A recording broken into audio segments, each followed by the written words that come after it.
नमस्कार दोस्तों, हमारे चैनल के अंदर आपका स्वागत है। दोस्तों, वैशाख महीना हो और तुलसी पूजन के बिना वैशाख महीना अधूरा माना जाता है। और दोस्तों, वैशाख महीने के अंदर यही रिवाज है कि सुबह कन्याएं, माताएं, पुरुष जो भी इस व्रत को करना चाहता है वह सुबह जल्दी उठता है। जल्दी उठने के बाद स्नान आदि करने के बाद उसका पहला काम होता है माता तुलसी को जल अर्पित करें और एक दीपक जलाएं। उसके बाद अपने दिन की शुरुआत करें ताकि माँ तुलसी की कृपा उसकी जीवन के अंदर देखने को मिले।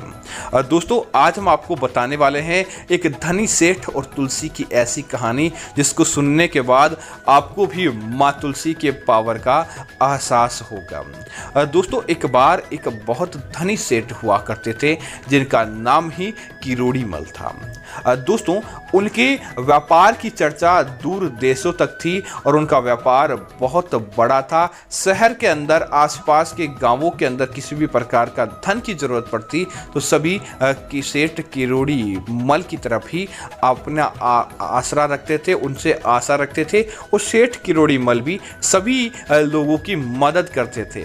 बड़े धार्मिक स्वभाव के थे। उन्होंने अपने आसपास अपने धन का निमित्त कहीं पर कुएं बनवाए, कहीं पर बावड़ियों का निर्माण किया तो कहीं पर पानी की प्याऊ बनाई ताकि उनके आसपास के लोग पानी की वजह से प्यासे नहीं रहे। और धार्मिक कार्यों के अंदर वह बहुत ज़्यादा पैसा खर्च करते थे। दोस्तों, सेठ किरोड़ी मल के एक भाई थे जिनका नाम था सुंदरदास।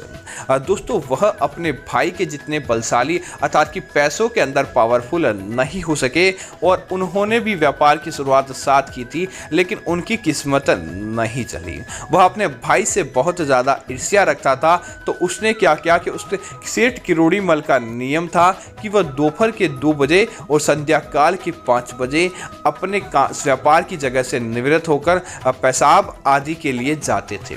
सुंदरदास ने अपने बल से एक ऋषि को पूछा और वह ऋषि भी उसके बहकावे में आ गया।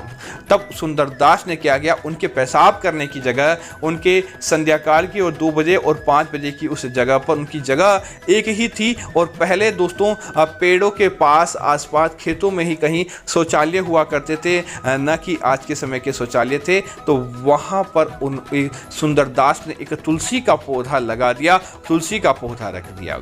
दोस्तों, किरोड़ी मल जो कि अपने शरीर से बहुत भारी थे, उनको नीचे अपने पेट आदि की वजह से नीचे की जमीन कम ही दिखाई देती थी।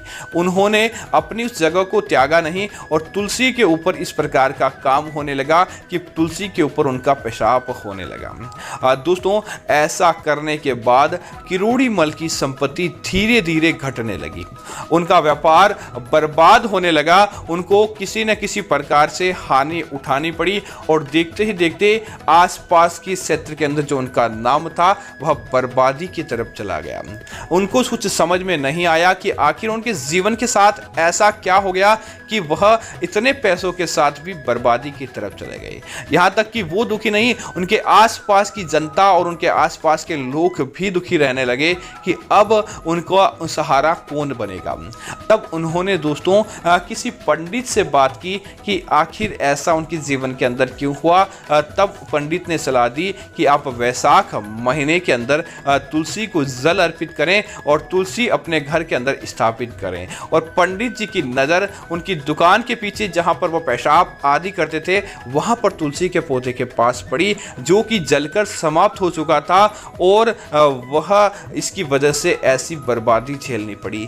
तब किरोड़ी महल को एहसास हुआ कि उन्होंने अपने जीवन की सबसे बड़ी गलती कर दी है। उन्होंने अपने जीवन के अंदर इतना कृत्य कर दिया कि उनका जीवन बर्बादी की तरफ चला गया। वह खुद ऐसा सोचने लगे। तब उन्होंने माता तुलसी की सेवा की। वैशाख के पूरे महीने के अंदर उन्होंने अपने गांव और आसपास में लाखों तुलसी के पौधे वितरित किए, तुलसी को जल आदि दिया और तुलसी के निमित्त जागरण आदि दिलाए, कन्याओं को भोजन करवाया और ज़्यादा से ज़्यादा लोगों को वैशाख के महीने के अंदर तुलसी पूजन की सलाह दी। दोस्तों, देखते ही देखते उनका व्यापार वापस चलने लगा। वह उन माता तुलसी की कृपा हुई, क्योंकि दोस्तों एक तुलसी के पौधे को बर्बाद करके उन्होंने करोड़ों तुलसी माताओं की सेवा की, जिसकी वजह से उनके आसपास में माँ तुलसी की बड़ी कृपा रहने लगी। तब एक ज्योतिषी जी ने बताया कि यह कृत्य तुम्हारे भाई नहीं किया है, लेकिन दोस्तों बताने से पहले ही माँ तुलसी को सब पता होता है किसकी वजह से ऐसा हुआ। उनके भाई को कुष्ठ रोग हो गया, उनका एक शरीर आधा लकवा से ग्रस्त हो गया और न तो वह मरत रहे और न जीवत। इस प्रकार की सजा उनके भाई को भुगतनी पड़ी। इसीलिए दोस्तों जो तुलसी माँ की सेवा करता है उसके जीवन के अंदर कभी भी अंधकार नहीं रहता, और जो माँ तुलसी के निमित्त गलत कार्य करता है उसका जीवन बर्बादी की तरफ चला जाता है। तो कमेंट में लिखे जय माँ तुलसी।